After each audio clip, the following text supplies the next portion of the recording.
You're listening to the Collected Podcast, bringing you inspiration and resources to help you discover and live from your truest self. Follow along on social media at Collected Workshops, and be sure to visit thecollectedpodcast.com for show notes and to learn more. The Collected Podcast is sponsored by Clean Juice, a certified organic nutrition and wellness bar with more than 100 locations in development in 16 states. Learn more at cleanjuice.com. Welcome to episode 43 of the Collected Podcast. I'm Jess Biondo. I'm Michaela Hooper. And I'm Tia McNelly. Today, we have the pleasure of bringing you another episode with Niki Hardy. We had her on episode 4, and if you did not listen to that, you've got to go back and listen because she is fantastic and has a powerful story of just the way that God has worked in her life through difficulty. And she's going to pick up today with the launch of her new book. We're so excited to celebrate this book baby with her. It's been a long time coming, and she's really put heart and soul into it and walked in obedience to what God asked her to do. So here is our interview with Niki Hardy.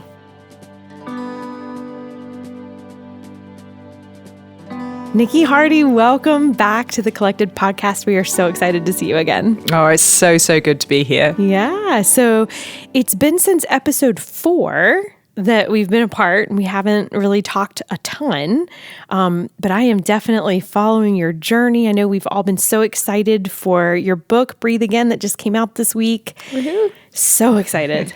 But for those who maybe haven't gone back and listened to episode 4, which, by the way, you really should, maybe you can give like a quick recap of kind of your story up to now, and then I really want to dive into some of your incredible content. Well, I just need to open my mouth for people to know that I'm not from around here.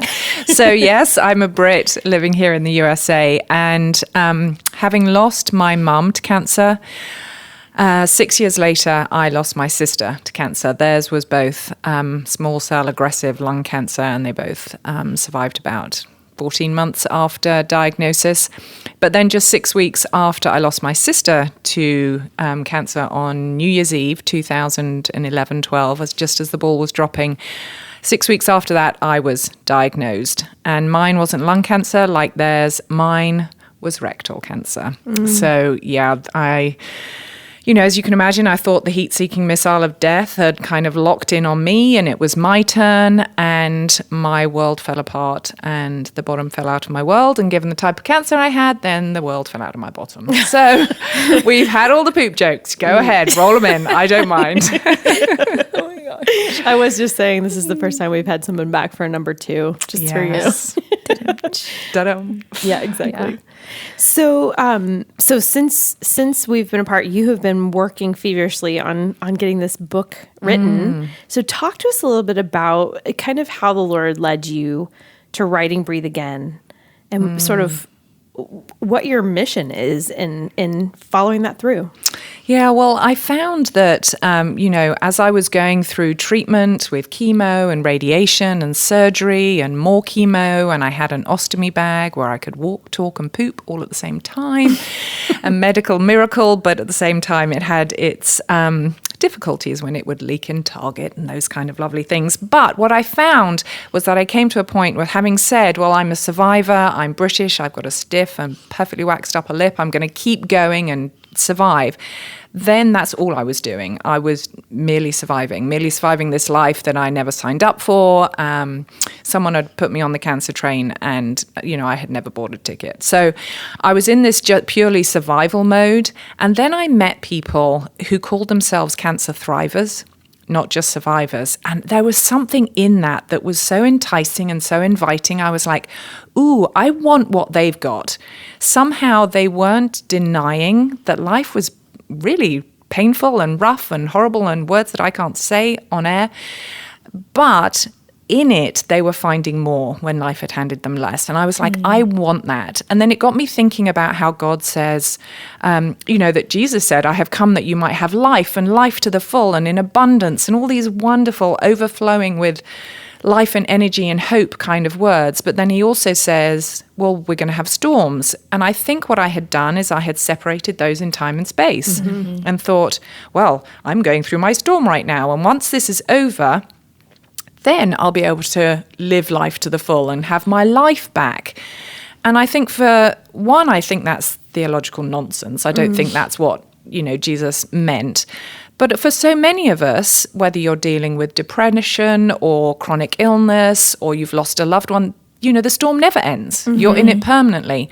So this kind of concept of thriving and not just surviving really spoke to that abundance in the storm, about finding life and hope and connection and joy and laughter even right in the middle of all the hard stuff. And so I set out to kind of thrive and not just survive. And that's how the book came about, because I felt God say, share your story. There are others who feel like they can't breathe, who feel like they are drowning in a life that, they didn't sign up for. So that's how the book came about. And it's a really practical roadmap for doing that. That's great. I didn't want it to just be kind of, ooh, didn't she do it well? But how on earth am I supposed to do it? Yeah, that's so it's a helpful. really practical roadmap with tools and questions and prayers and things. Oh, wow. Yeah, That's and awesome. the kind of my mantra through it all is life doesn't have to be pain-free to be full. Yeah, that's good. I love that. When you walked in the studio today, there was such vibrancy that was, carried in the space. And I think what you're saying right now is truly a part of your being. You embody life and you're approaching it with that perspective of, I want to live life to the fullest. No matter what comes my way, I want to live and breathe and do it to the fullest capacity that I can. Do you feel like that the revelation of that only comes through the struggle, or it's maybe in both? Do you feel like you gained greater revelation of that as you went through the struggle of cancer? I think I definitely got a greater revelation of it, having walked through my mum's cancer with her and my sister's cancer with her, and I went through some tough stuff when I was a kid. My parents divorced. So I do think there's an element of learning these things through hard times, but I don't think it's the only way to learn. Yeah. I think it's possible to learn these things through other people and through just a sense of leaning into everything that God has for us. Definitely. Yeah, for sure. Yeah. I think so often we can go through life, thinking that it's off out there in the future. I think one of the biggest lies we believe as women, as human beings, as Christians is, if I can just get better, if I can just get married, if I can just have a kid, if I can just whatever it is, and then it just puts everything off. It's the biggest lie that Satan can tell us, really. But, we like to say, with God, it's not just pie in the sky when you die. There's cake on your plate while you wait. I love that. Oh, that's so great. That's Love it. amazing. So if someone is kind of stuck in almost the poverty of hopelessness, and really feeling like they're struggling to survive, what kind of advice do you have for someone to, in the moment, acutely move from one space to the other? Yeah, it's so hard. I mean, I think one of the things that I did a lot of in the kind of immediacy of those situations, like I remember waking up after one of my surgeries and I woke up in a pool of blood. And, I got my medical degree from the University of Grey's Anatomy. So I know that pools of blood are not good things. So, I immediately was absolutely terrified. Am I hemorrhaging? What is happening? And all I could do at that moment was breathe in Jesus and breathe out the fear. Wow. I mean, I think there's something really powerful in our breath, in that simple prayer that it is, just breathing him in. He is the breath of life. He can, if we want life, that's where we need to go. So in the kind of immediacy of those moments where you just go, and you can't breathe, either you get immediate bad news, or over time you just find yourself slowly drowning. I think that is really powerful. Yeah. The book centers around 7 tools or practices, as I call them. And I start with, attacking these lies, getting to grips with these lies that we tell ourselves about ourselves. I call it self-trash, using a very American word there. But it's the rubbish we believe about ourselves, and then there's the rubbish we believe about God. And I think we have to deal with the rubbish before we can let in the truth. And then so I talk about the truth. And then I go through these 7 really practical tools. So in the kind of longer term, as people lean into it, I'm hoping there's choose brave, and there's trust God and be vulnerable and find community. Actually, those are the other way around. Find community, be vulnerable, embrace the journey, practice gratitude, and then reach out. And so then it's about taking those tools and then going on into the future, because once this storm's over, it's pretty likely that there's another one on the horizon, because life's life. Yeah. I feel like maybe I'm not sitting in a moment in my life where I feel like I'm gasping and trying to breathe again. But that everything you just described sounds like what I need. Yeah. Even when we're thriving, I feel like the tools that you just described are something that we all need. And maybe we need them when we are thriving, so that we're prepared when we're not. Exactly. Yeah. I really think that's true, that, we've had multiple storms in Charlotte at the time of recording this, and there are huge trees down. And I was just looking at one, and it's this majestic willow oak, and it's hundreds of feet tall, but its roots system is relatively so tiny. And I was thinking, that over the years, as this has grown up above the ground, its roots haven't been growing wide enough, and we need these roots to be solid in good times. Yeah. And also it doesn't have to be times when, a major storm hits, a diagnosis or whatever.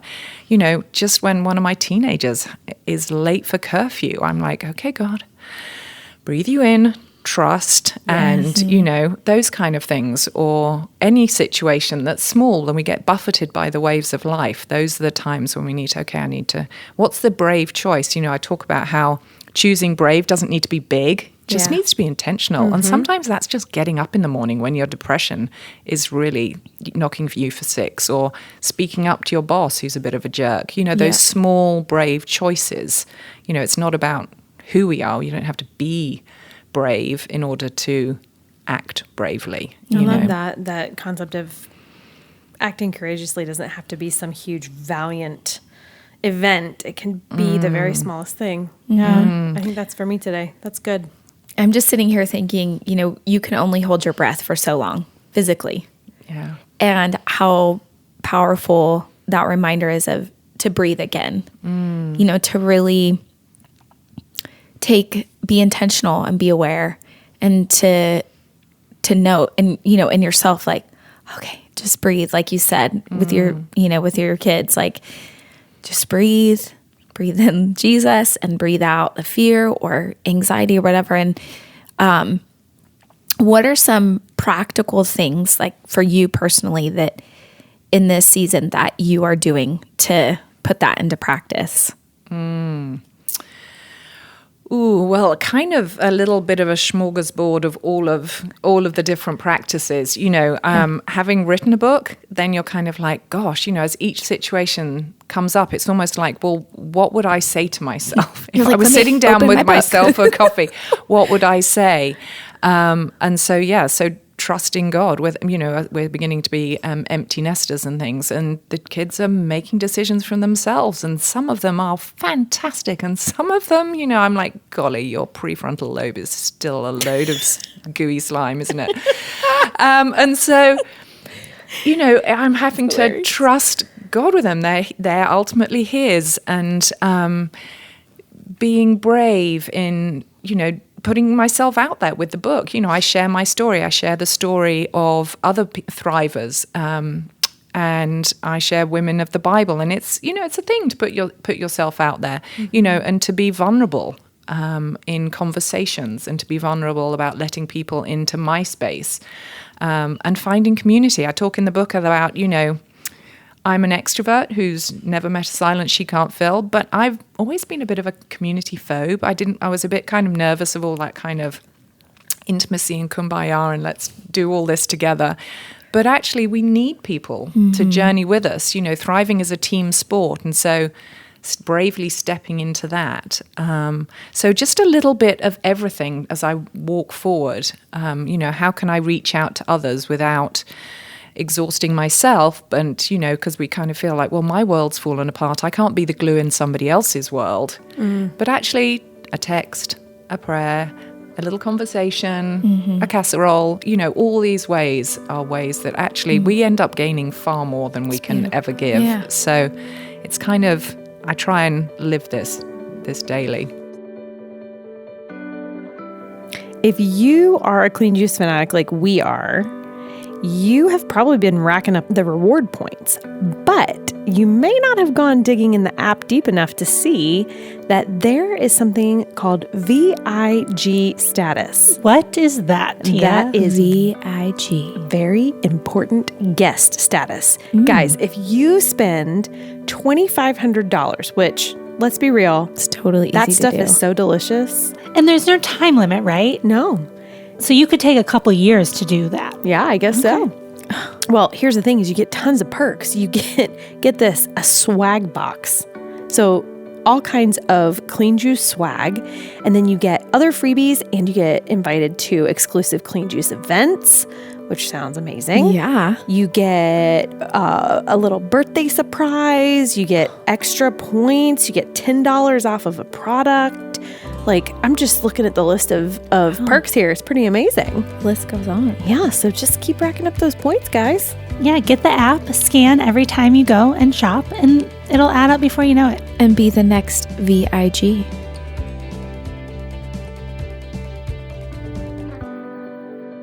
Did you find in the process of writing the book, this is a totally selfish question, but in the process of writing the book, that you felt like you weren't getting it right yourself? Oh, yes, Yeah. completely. I feel like I'm writing this book called Collected, and I'm anything but collected. Yes, I know. As I sit at my keyboard, I'm trying to breathe again about it. Yeah, there are a number of different times. I talk about how we compare our, messy, imperfect lives to the perfectly curated lives that we see on Facebook and Instagram and all this, the lives that people put forward, because I think so often we equate that to God's abundant life. Yeah. But it's, we think if it looks glossy, it must be glossy. And, that's just nonsense. But I was doing it with my writing. I was comparing my really bleep first draft with, edited, beautiful books from these amazing writers. And I was like, this is ridiculous. I can't do this. It's never going to be that good. Why am I even bothering? And so, yes, it was a lesson is I'm comparing something that shouldn't be compared. Yes. How can I give it back to God and choose to be brave and vulnerable and find community in the writing and all those kind of things. That's good. That's so good. Yeah. Do you have any, I know I see your kind of first copy there. Do you have anything you'd like to read us from the book? Ooh, gosh, I would love to hear maybe something you said that you talk about women in the Bible. Yeah, so each chapter shares a little bit of my story and a little bit of another thriver. So what I did was I interviewed people who were kind of embodying this whole breathe again and thriving, not just surviving way of life. And I interviewed a lady who's a triple amputee, and somebody who has chronic pain, somebody who was walking through having 2 epileptic toddlers at the same time, which is quite a lot. Somebody who constantly has brain tumors growing in her brain, somebody who has chronic pain, somebody who lost their husband 8 months pregnant with their second child. So people whose situations made my rectal cancer, not quite seem like a spa day, but they were dealing with some really, really hard stuff. And each one kind of embodied one of the different practices. So each tool has one of them, and also an often forgotten woman of the Bible. And so, I feel like I should have prepared. No, it's okay. Take your time. Who have we got?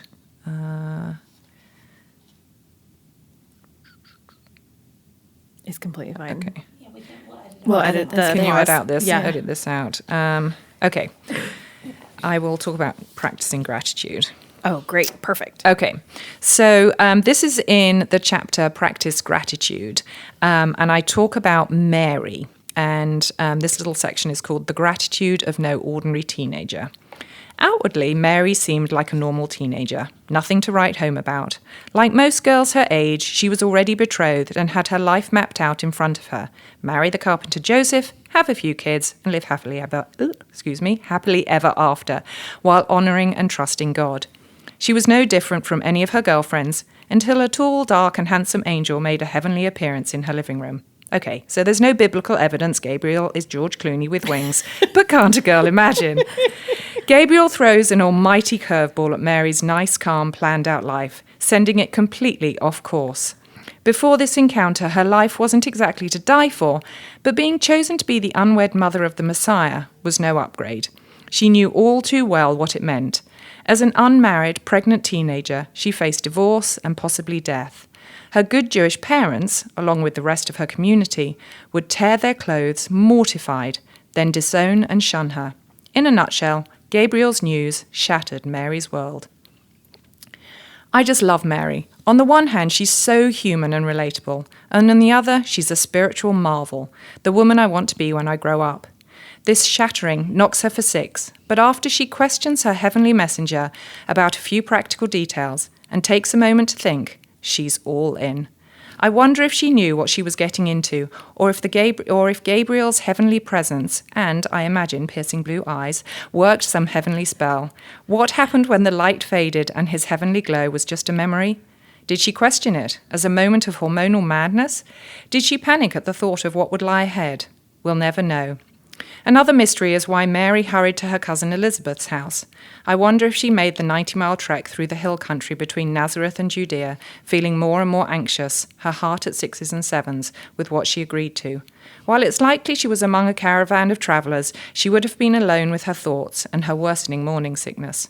We don't know what she thought as she made this journey, but we do know the first thing she did once Elizabeth greeted her. She praised God and gave thanks. This teenager, this unwed mother in danger of divorce and possible death, gave thanks for her God and how he had looked with favour on her. Favour? Really? From the outside looking in, gratefully calling herself favoured sounds like utter madness.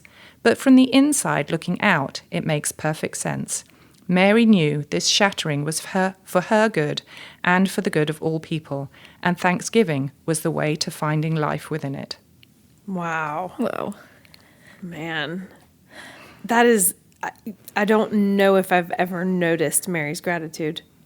Yeah, it's You know? it's hidden. It's hidden in there, and I have to give kudos to my friend Tamara, who goes to our church. When I said, "Will you help me find some amazing women of the Bible?"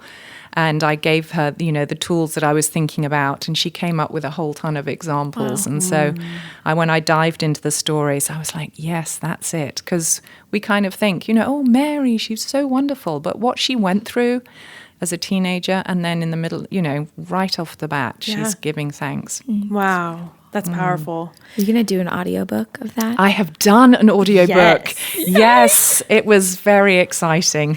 Very exciting. Everything stopped in this room. The second you started reading, we were all just like, In the back of my head, I was thinking, gosh, this is a long section. Should I stop? no, it was perfect. Thank you. Oh, you're welcome. Well, listeners, if you're not convinced to run out and buy Breathe Again yet, I don't know what else we can do. And probably the audio version is a good thing to pick up too, because man, your voice is just like, it just makes me calm, Like instantly chocolate. calm. Yeah.